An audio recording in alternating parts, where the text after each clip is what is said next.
में नहीं हुए, वो हम प्रूव कर चुके हैं ऑलरेडी कि रिगिंग हुई। वो रिगिंग दोबारा नहीं होनी चाहिए। अब हमें और शक हमारा पुख्ता हो गया क्योंकि उसी इलेक्शन प्रेसिडेंट को इन्होंने दोबारा इलेक्शन प्रेसिडेंट बनाया है। 3100 लोगों में इनको और कोई सक्षम नहीं मिला। ये कहते हैं उसी को बनाना है जिसको मंजूर नहीं, बाहर चला जाए चैम्बर हाउस से। तो ऐसा एटीट्यूड जब हो किसी का तो वो उनकी मंशाएं साफ नहीं होंगी। हमने रजिस्ट्रार ऑफ सोसाइटी से सारा मैटर टेकअप किया है। एलजी प्रशासन के सारे लेवल्स पे हमने लेटर्स पहुंचाई हैं विद फैक्ट्स एंड फिगर्स। 11 तारीख तक शो काज नोटिस है इनको रजिस्ट्रार ऑफ सोसाइटीज का टू आंसर द क्वेरीज। अगर ये नहीं करते तो फिर वो क्या एक्शन लेते हैं, ये सारी चीजें आने वाले दिनों में हम मद्देनजर रख के ये आगे की रणनीति बनाएंगे और देखेंगे कि फ्री एंड फेयर इलेक्शंस कैसे करवाएं। सक्षम तो मगर इनको चाहिए जो रिगिंग कर सके इंसान, जो इनको रोके ना। तो ये इनकी चॉइस है, हम फोर्स तो कर नहीं सकते, ज़बरदस्ती कर नहीं सकते। हम अपनी बात रख सकते हैं democratic way.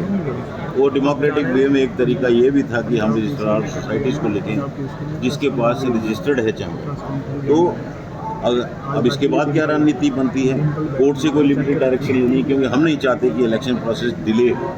Chamber of commerce and industries का आगे ही 5 साल में बहुत नुकसान हो चुका है। जम्मू की आवाज़ दब चुकी है।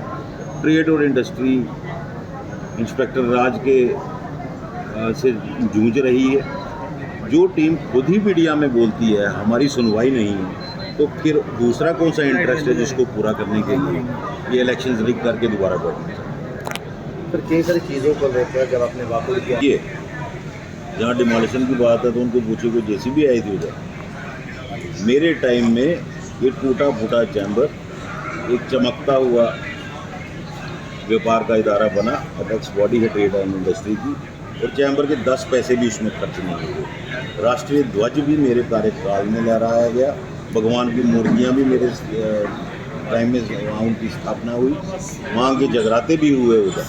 बाकी चैम्बर के मेंबर्स अगर बाहर पार्टी करते हैं तो इनको क्या आपत्ति है। मेंबर्स अपने पैसों से अगर कुछ खाना पीना करते हैं तो इनको क्या आपत्ति है। ये मुझे बताएं कि करोड़ों रुपए मैं छोड़ के आया अपने कार्यकाल में अपनी फाइनेंशियल प्लानिंग से।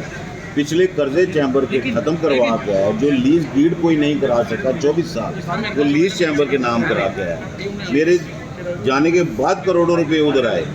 आज फाइनेंशियल फिगर्स कहाँ हैं? आपने इतने नए मेंबर्स भी बनाए, वो करोड़ों रुपए कहाँ लगाए आपने? क्योंकि आप एक सोसाइटी को इलीगली ऑपरेट कर रहे हैं। आप किसी चीज़ का जवाब नहीं देते और आप बोलते हो प्रशासन आपको नहीं सुनता। आप तो अपने मेंबर्स की नहीं सुन रहे। बहुत सारे मुद्दे थे। आप गोइंग प्रेसिडेंट को ही पूछें, मैं तो इसका विरोध कर रहा हूँ ना, तो मैं क्या बोलूँगा। हम तो उस दिन 10 नाम सजेस्ट करने लगे थे जो बहुत सक्षम है, लेकिन इन्होंने वो टाइम नहीं आने दिया। इलेक्शन मीटिंग 15 मिनट में खत्म हो जाती। क्या इसके पीछे गलती पिछली बार बोगस वोटिंग हुई थी? देखिए वो कैसे वो डिनाई करेंगे। उन्हीं की लेटर्स हमारे पास है जो हमने मीडिया को भेजा, इसी में एक्सेप्ट कर कह सकते हैं वोटिंग नहीं। क्या अभी भी अगर कोई इस पर कोई विचार नहीं हुआ तो क्या इस डेट को पोस्टपोन करने का विचार हो सकता है? नहीं, देखिए हम कभी नहीं चाहेंगे कि इलेक्शन डेट, क्योंकि ट्रेड और इंडस्ट्री का आगे ही बड़ा नुकसान हो रहा है। कोई भी ट्रेड और इंडस्ट्री की डिमांड मीट नहीं हो रही है। इवन आम पब्लिक के मुद्दे हैं वो भी सफ़र कर रहे हैं। हम कभी भी नहीं चाहेंगे ये डिले हो। हम इससे पहले पूरे अपने प्रयास लगाएंगे और आपके माध्यम से मैं सब 3100 से ज़्यादा हमारे आदरणीय मेंबर हैं, सबसे अपील करता हूँ कि इनके ऊपर प्रेशर बिल्ड करें कि फ्री एंड फेयर इलेक्शन होने चाहिए। ये धांधली नहीं चाहिए।